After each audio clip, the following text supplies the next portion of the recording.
Hi, good morning. My name is Doug Schmidt. I am the inaugural Dean of Computing, Data Sciences, and Physics here at William and Mary. I've lived here about a little bit less than a year, but my roots to this can go back over 100 years. I graduated with a bachelor's degree and master's degree here at William and Mary in 1984, 1986. My mom graduated with her degree at William and Mary in 1960, and my great great uncle was a professor in the School of Education from 1923 to 1930. So I have a long history in this area. I focus primarily on topics related to middleware, software development, mobile applications, and of course, most recently, AI. And also, very recently, I was appointed by President Biden and unanimously confirmed by the Senate, probably the last time they did anything unanimously, to be the director of operational test and evaluation at the Pentagon. And so I was there until coming here. So I have a lot of long, long history with the military industrial complex. My mom, when she graduated from William and Mary, she had a minor in Russian. So she got snapped up by the NSA right away in the 1960s. Which is where she met my father, who was an ensign in the Navy. So I am a product of the Navy and the NSA, believe it or not. And so I have a lot of interest in national security related topics and look forward to discussing this. These topics here are very relevant. Doug, let's switch gears. Talk about, so far the infrastructure we have talked about, what we have touched on. What does that truly you and to William and Mary from your perspective, and what are some of the use cases? Sure. So I've been a computer scientist for the past 40 years. But before then, when I was here as an undergrad, I was a sociology major, majored in sociology, got a master's degree in sociology. And one of the things I remember was Maslow's hierarchy. If you recall, the pinnacle of Maslow's hierarchy is self-actualization, and underneath is basically basic human food, shelter, reliable Wi-Fi, the important things that we sometimes take for granted. And I look at all the great investment we've made, the previous panel, all the work on the undersea cables, the power infrastructure, the high-speed network infrastructure, the data centers, or whatever we're going to call them now. And that's great, but really what we're looking for are a few layers up to that hierarchy. And the things that we get excited at in our school here at William & Mary have to do with curating and vetting the data, using curated and vetted data in order to train or fine-tune and or use AI models, being able to develop software applications that are secure and robust. And then perhaps most importantly, from my point of view with my dean hat on, making sure that we're educating the workforce to be able to use those technologies effectively. And I think that's really what we're looking at here. If we want to build a mega region that is going to be competitive with places like Research Triangle Park or Silicon Valley or Austin or Route 128, we need to think holistically on how to leverage the infrastructure and then start building applications that are going to make us special. So obviously the medical domain, there's lots of need for high-speed data transmission for things like electronic radiology.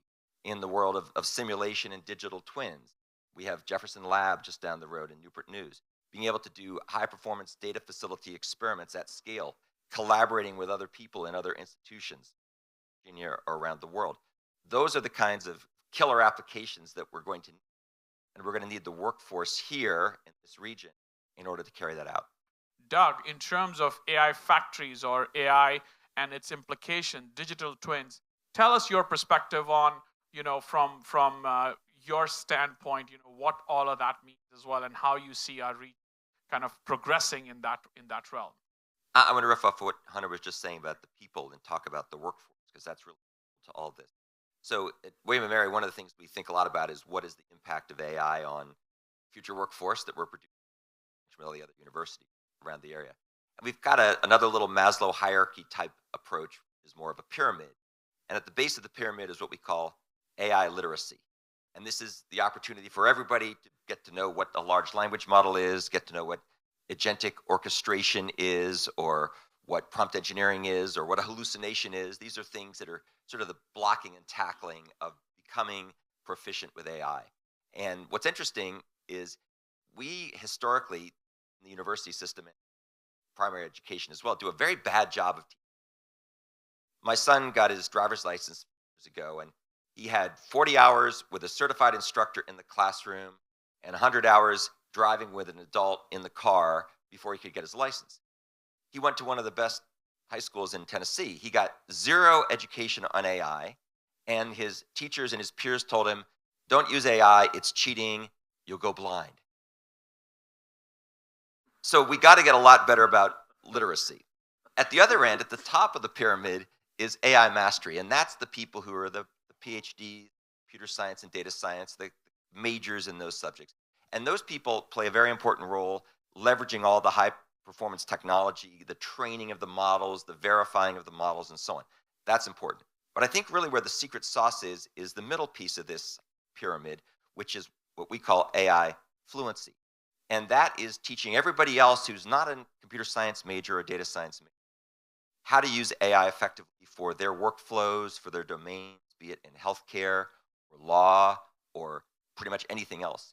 And so that's what I think is really the exciting part. And that's what we're going to have to do in this region is make sure that everybody who wants to become fluent with AI is given the opportunity to learn how to master it. I spend most of my waking hours trying to become better at AI. What's scary is we have students coming into William & Mary who know way more than I do about this. And I try to keep up with it every day. There's a lot of effort training our teachers, retraining our professors, our faculty, our students, our administrators. And this is going to take all hands on deck. And if we can play this right, we are going to be a very competitive. Scott Brown, Diesel Factory. Mr. Schmidt, just because AI kicks out an answer doesn't mean that answer is correct. Intelligent decision on that, how to comprehend that just because it kicks out an answer, it's baked. You've probably all seen the internet meme that says, don't believe everything you read on the internet, Abraham Lincoln. So this is one of the things I wrestled with a lot. When I was young and naive 10 months ago when I came here to William & Mary to be the dean, I thought that my role was primarily to help take these really bright students at William & Mary who don't know anything about AI and help them become AI literate or AI fluent. I still believe that's important, but I think what is even more important is the following. Increasingly, students are going to come to college here and everywhere who are actually over AI'd. They have grown up using AI as a crutch. They've used it to outsource their critical thinking and their analytical reasoning skills. And even though they're bright and they probably score well on the SATs, they're missing a lot of things we have historically taken for granted with people coming into college. And so I think the real challenge is not so much making people AI fluent. That's actually not that hard to do, believe it or not. The real challenge is to be able to remediate people who have become to rely on AI more and more, to your point, where you're not thinking critically about what's coming back from the machine, and then rebuild those cognitive skills that would have heretofore been done in their K through 12 education. And that is the really big challenge. And that's important also because it's not something that any one school can do by itself.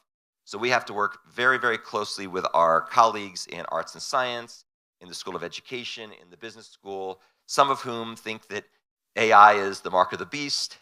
And we have to find a way to help them realize that the real value proposition over time is going to be the upper right-hand quadrant, like it always is in every Gardner presentation. It's people who have great skills in the traditional way and are highly AI fluent. And I call those people the augmented. And that's where we're going with what we're doing here.